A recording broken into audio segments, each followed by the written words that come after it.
துறை அமைச்சர் திரு ராஜ்மோகன் அவர்கள் தமிழ்நாட்டில் இருக்கக்கூடிய ஆயிரக்கணக்கான பள்ளிகளுக்கு உரிய தொடர் அங்கீகார ஆணை, அதே மாதிரி உங்களுக்கு நர்சரி பிரைமரி பள்ளிகளுக்கு அங்கீகார ஆணை, CBSE renewal order, CBSE NOC இதையெல்லாம் எங்களுக்கு கொடுத்திருக்காங்க. ஒரு பைசா கூட பணம் வாங்காம நேர்மையான முறையில் இந்த அங்கீகார ஆணையை கொடுத்திருக்காங்க. அதுக்காக பள்ளி கல்வித்துறைக்கு, இயக்குனர் அவர்களுக்கு, செயலாளர் அவர்களுக்கு, எல்லோருக்குமே எங்கள் தனியார் பள்ளிகள் சார்பாக, அனைத்து தனியார் பள்ளிகள் சங்கங்களின் சார்பாக நாங்கள் எங்கள் நெஞ்சார்ந்த நன்றியை தெரிவித்துக் கொள்கிறோம். அதே மாதிரி கடந்த ஆட்சியில் இந்த மாதிரி ஒரு அலைகளுக்கு இருக்காது, எல்லோருக்கும் நாங்கள் உடனே கொடுக்கிறோம். ஆன்லைன் மூலம் ஜூலை மாதம் முதல் ஆன்லைன் மூலம் அங்கீகாரம் கொடுக்கிறோம் அப்படிலாம் சொல்லியிருக்காங்க. அது பெரிய வரவேற்க வேண்டிய விஷயம். தமிழ்நாட்டு பள்ளி கல்வித்துறை வரலாற்றிலே இந்த மாதிரி ஒரு நிகழ்வு என்பது எங்களுக்கு பெரிய மகிழ்ச்சி. கடந்த முறை திரு செங்கோட்டையன் கல்வி அமைச்சர் இருக்கும்போது இந்த மாதிரி மாவட்டம் கொடுத்தாருங்க.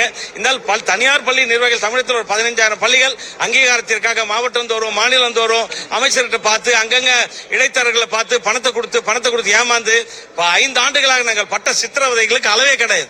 அதே மாதிரி அதிகாரிகள் கூட ரொம்ப அலைய வச்சுட்டாங்க. ஏன்னா அது சரியில்லை, இது சரியில்லை, கொரிஸ் போட்டு குறைகளை சொல்லி கோப்புகளை திருப்பி அனுப்புவதில் கவனமா இருந்தாங்க. ஆனால் இன்றைக்கு மாண்புமிகு புதிய அரசாங்கம் தளபதி விஜய் அவர்கள் பொறுப்பேற்ற பின்னால் 1 மாத கால இடைவெளிக்குள்ளாக எந்தவித நிர்பந்தமும் இல்லாமல் ஆயிரக்கணக்கான பேர் அழைத்து சென்னையில் வைத்து அங்கீகாரம் கொடுத்திருக்காங்க. இது உண்மையிலே வரவேற்க வேண்டிய விஷயம். இதை இப்படியே தொடர்ந்தால் நாங்கள் தனியார் பள்ளிகள் எல்லாம் அவர் சொன்ன மாதிரி கல்வி சிறந்த தமிழ்நாடா உயர்த்துவோம். நாங்கள் அரசின் விதிகளுக்கு உட்பட்டு கல்வி கட்டணம் நியாயமான முறையில் கல்வி கட்டணத்தை வாங்கி அரசுக்கு பக்கபலமா பாலமாக இருப்போம் என்பதை நாங்கள் எல்லா பள்ளி நிர்வாகிகளும் உறுதி கூறுகிறோம். இப்ப நீங்க சொல்லும்போது கடந்த ஆட்சின்னு சொன்னீங்க, 5 ஆண்டுகள் தான் அது போல கட்டணம் வசூலிச்சாங்க. இல்ல, அதற்கு முன்பும் இருந்தது.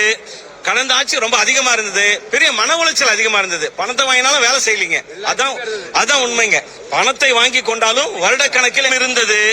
கடந்த ஆட்சி ரொம்ப அதிகமா இருந்தது, பெரிய மன உளைச்சல் அதிகமா இருந்தது. பணத்தை வாங்கினாலும் வேலை செய்யலீங்க, அதான் உண்மைங்க. பணத்தை வாங்கி கொண்டாலும் வருடக்கணக்கில் எங்களை ஏமாற்றி அலைகழித்து நாசம் செய்தார்கள். இன்றைக்கு நாங்கள் நிம்மதியாக எங்கள் தொழிலை செய்யலாம், கல்வி கற்பிக்கிற காரியத்தை செய்யலாம். அதற்கு நாங்கள் எல்லோரும் தயாரா இருக்கிறோம். அதற்காக தமிழக அரசுக்கு, குறிப்பா பள்ளி கல்வித்துறைக்கு, தளபதி விஜய் அவர்களுக்கு, முதல்வர் அவர்களுக்கு நெஞ்சார்ந்த நன்றி. கல்வித்துறை அமைச்சராக இல்ல அவருக்குமா தேடி ஆர்டர் கொடுத்தாருங்க. கல்வித்துறை அமைச்சர் செங்கோட்டையன் இருக்கிற போது அவர் ஒருத்தர் தான் ஒவ்வொரு மாவட்டமா தேடி கொண்டு தனியார் பள்ளிகள் அங்கீகாரம் சாதாரணமா கொடுத்தாருங்க. சாப்பாடு போட்டு எல்லா பள்ளியினர்களும் உணவு போட்டு மாசம் ஒவ்வொரு மாவட்டமா கொடுத்தாரு. இவர்கள் இந்த கடந்த ஆட்சியில தான் எங்களுக்கு இந்த மாதிரி பெரிய நெருக்கடிங்க, மிகப்பெரிய நெருக்கடி, மிகப்பெரிய மன உளைச்சல். எல்லா பள்ளி நிர்வாகிகளும் படாத பாடுபட்டோங்க. உண்மையிலே இது பாராட்ட வேண்டிய விஷயம். இல்ல சார், அளவுகள்லாம் கிடையாதுங்க. வருஷக்கணக்காகும். காசு வாங்கிட்டாலும் வருஷக்கணக்காக கொடுக்க மாட்டாங்க. சுகாதார சான்று, தீயணைப்புத்துறை துறை சான்று, கட்டிட உறுதி சான்று, உரிமை சான்று, பில்டிங் பிளான் அப்ரூவல் எல்லாமே இருந்தாலும் ஏதாவது ஒரு குறை சொல்லி, நொட்டம் சொல்லி, பிரச்சனை பண்ணி மிகுந்த மன உளைச்சல் கொடுப்பாங்க.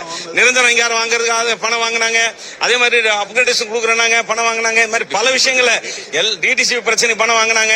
ஆனா எந்த வேலையும் செய்யறது கொடுக்கலீங்க. அதனால இது எங்களுக்கு தமிழக அரசு இந்த நடவடிக்கைக்கு நாங்கள் வரவேற்கிறோம். கடந்த ஆட்சியில் செய்த தவறுகள் இந்த ஆட்சியில் நடக்காதுன்னு நாங்கள் நம்புறோம்.